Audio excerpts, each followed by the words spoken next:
वैष्णवी हगवणे मृत्यू प्रकरणामध्ये हगवणे कुटुंब सध्या अटकेत आहे। या प्रकरणाच्या तपासात हगवणेंनी खोटे पत्ते दाखवून शस्त्र परवाना मिळवल्याचं उघड झालं। दरम्यान पुणे शहरात गेल्या काही वर्षांपासून सर्वाधिक शस्त्र परवाने वाटप झाल्याची माहिती आहे। गेल्या 5 वर्षात पुण्यात शस्त्र परवान्यांची अक्षरशः खैरात वाटल्याचं दिसतंय। पाहूयात।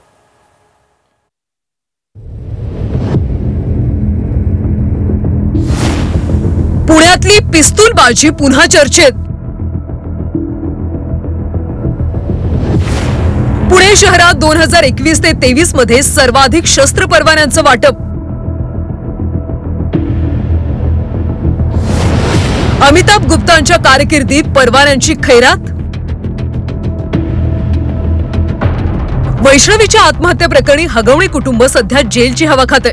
त्यांचे अनेक कारनामे समोर येत असताना हगवणेंनी शस्त्र परवाना कसा मिळवला हेही समोर आले। शशांक आणि सुशील हगवणे यांनी बनावट घर भाडं करार दाखवून शस्त्र परवाने मिळवल्याचं उघड झालं। महत्त्वाचं म्हणजे या दोघांना फक्त 1.25 महिन्याच्या कालावधीत शस्त्र परवाना मिळाल्याची धक्कादायक माहिती समोर आली। त्यामागे त्यांचा मामा जालिंदर सुपेकर यांच्या प्रभावामुळे कोणताही अडथळा आला नसल्याची चर्चा जोरात सुरू आहे। या प्रकरणामुळे हगवणे बंधूंना शस्त्र परवाना देताना खास ट्रीटमेंट मिळाल्याची शंका व्यक्त होतीये। 2021 मध्ये एकूण 152 शस्त्र परवाने देण्यात आले। 2022 मध्ये पुण्यामध्ये 279 शस्त्र परवाने देण्यात आले।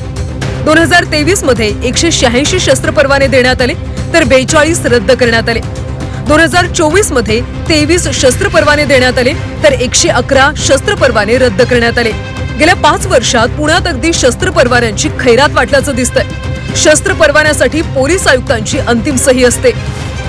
अमिताभ गुप्ता 20 सप्टेंबर 2020 ते 16 डिसेंबर 2022 मध्ये पुण्याचे पोलीस आयुक्त होते।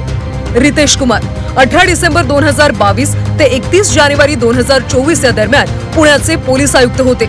अमितेश कुमार 31 जानेवारी 2024 पासून पुण्याचे पोलीस आयुक्त आहेत। हगवणे कुटुंबाच्या शस्त्र परवान्याच्या प्रकरणानंतर राज्याचे मुख्यमंत्री फडणवीस यांनी बोगस शस्त्र परवाने वाटपाच्या चौकशीचे संकेत दिले, तर कुणाकुणाला शस्त्र परवाने दिले गेलेत याची पोलिसांनी संकेतस्थळावर माहिती द्यावी अशी मागणी सामाजिक कार्यकर्ते विजय कुंभार यांनी केली आहे। काही लोकांच्या मदतीमुळे ती त्यांना विनासायास मिळालेली आहेत, गरज नसताना मिळालेली आहे। काही जणांना अशा लायसन्सची गरज असते हे माहिती आहे, परंतु ज्यांना गरज नसते ते ज्या वेळेला अशी लायसन्स मिळवतात, मिळवण्याचा प्रयत्न करतात, त्यामुळे अर्थातच हेतू चांगला नसतो।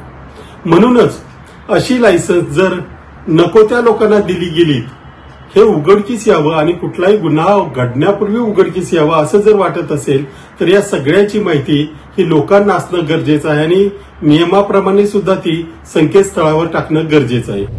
या खिरापत टाईप शस्त्र परवाने वाटपाची कसून चौकशीची मागणी आता जोर धरू लागली, त्यामुळे मोठमोठे मासे गळाला लागण्याची शक्यता आहे।